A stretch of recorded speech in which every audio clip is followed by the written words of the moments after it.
Со разрешувањето на судијката Весна Кичеец почна да се применува новата методологија на прочистување во судството.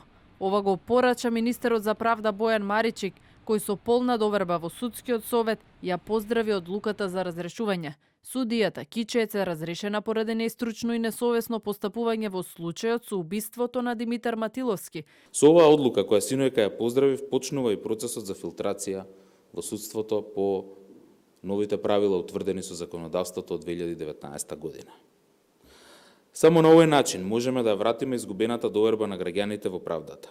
Судијката Кичеец за телевизија 24 изјави дека не го успорувала процесот и најави жалба против разрешувањето до Врховниот суд. Првата моја одлука за Угреновиќ е донесена само по месец и половина од добивање во работа на предметот. По признание на вина и изречена му беше казна од 16 години.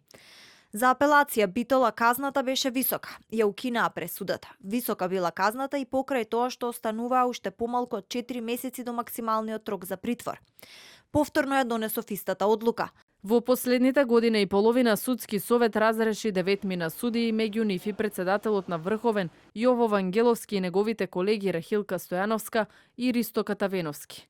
Но меѓу овие разрешувања и филтрирањето кое го најави владата на Зоран Заев, а почна со Весна Кичеец, разликата е што сега има нова методологија за квалитативни критериуми и бодување. И тој процес финишира со усвојување на дел од овие акти и со планот за проверка на работата на судиите и председателите на судови, кој што е всушност планот за филтрирањето.